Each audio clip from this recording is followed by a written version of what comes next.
السلام علیکم۔ آج کی ویڈیو میں ہم آپ کو زیارت کروائیں گے مشہور صحابی عامر بن ابی وقاص، جو سعد بن ابی وقاص کے چھوٹے بھائی تھے اور بنو زہرہ بن کلاب سے تعلق رکھتے تھے، اس لیے زہری کہلاتے تھے اور یہ عشرہ مبشرہ میں بھی شامل تھے۔ ان کے آج ہم آپ کو مقبرے کی زیارت کروائیں گے اور ساتھ تھوڑا سا ان کی سیرت کے بارے میں بھی بتائیں گے۔ تو ساتھیوں، آگے بڑھنے سے پہلے اگر آپ نے ابھی تک چینل کو سبسکرائب نہیں کیا تو جلدی سے چینل کو سبسکرائب کر لیجئے۔ حضرت عامر بن ابی وقاص اپنی کنیت ابو وقاص سے مشہور تھے اور عبد مناف عمیر رضی اللہ تعالیٰ عنہ کے پردادا تھے۔ آپ کے دادا وہب حضور صلی اللہ علیہ وآلہ وسلم کے نانا وہب کے بھائی تھے اور آپ کی والدہ کا نام آمنہ بنت وہب بن عبد مناف تھا۔ سیدنا عامر بن ابی وقاص السابقون الاولون میں شامل تھے اور ابن سعد کے مطابق مخلصین کی اس فہرست میں ان کا نمبر 11واں تھا۔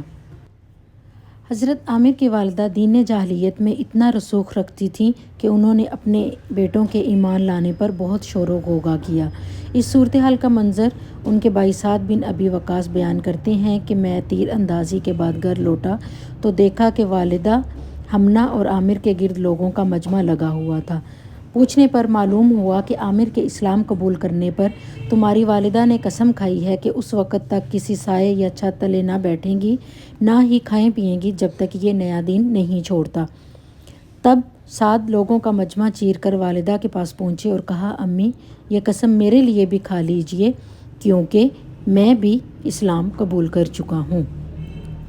جب 3 دن گزرنے کے بعد ان کی والدہ بے ہوش ہوئیں تو ان کے دوسرے بیٹے عمارہ نے پانی پلا کر اپنی والدہ کی بھوک ہڑتال ختم کی۔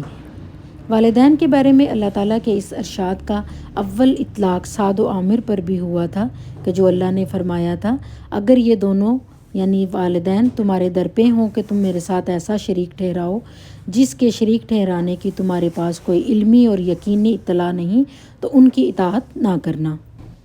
حبشہ کی طرف ہجرت کرنے میں عامر بن ابی وقاص بھی شامل تھے، اس لیے بدر، احد اور خندق کے غزوات میں آپ شریک نہ ہو سکے۔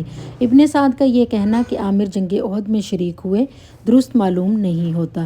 ہجرت مدینہ کو 7 برس بیت گئے تو جعفر علیہ السلام اور باقی مہاجرین نے مدینہ جانے کی خواہش ظاہر کی تو نجاشی نے انہیں زاد راہ اور سواریاں دے کر رخصت کیا تھا۔ حضرت عامر بن ابی وقاص اور ان کے ساتھی کم و بیش 12 برس حبشہ میں رہے تھے۔ اس دوران بدر، احد اور خندق کی جنگیں رونما ہو چکی تھیں اور صلح حدیبیہ کا تاریخی معاہدہ طے پا چکا تھا۔ حضرت عامر کی وفات عہد فاروقی میں شام میں ہوئی تھی۔ دریائے یرموک گولان کی پہاڑیوں کے پاس سے گزرتا ہوا شام اور اردن کی سرحد بناتا ہوا جب وادی اردن میں پہنچتا ہے تو اردن کو اسرائیل سے جدا کرتا ہے۔ اس کے جنوب میں واقع شام میں اسلامی اور رومی فوجوں کے درمیان ایک تاریخی جنگ ہوئی تھی جسے کتابوں میں جنگ یرموک کے نام سے یاد کیا جاتا ہے۔ اسی میں حضرت خالد بن ولید کے سپہ سالاری میں 46,000 مسلمانوں نے 2,40,000 رومیوں کو عبرتناک شکست سے دوچار کیا تھا اور سیدنا عامر بن ابی وقاص بھی اسی معرکے میں شہید ہوئے تھے۔ آپ کی قبر مبارک یعنی جہاں ہم اس وقت موجود ہیں، یہ دریائے یرموک سے متصل وادی اردن میں ہے جسے الغور بھی کہا جاتا ہے۔ اردن کا دارالخلافہ عمان یہاں سے تقریباً 2 گھنٹے کی مسافت پر ہے۔ یہاں پر آپ فلسطین کی بستی امواس سے پھوٹنے والی وبا میں طاعون کا شکار ہوئے تھے اور یہیں پر آپ نے شہادت پائی اور ہمیشہ کے لیے دفن ہوئے۔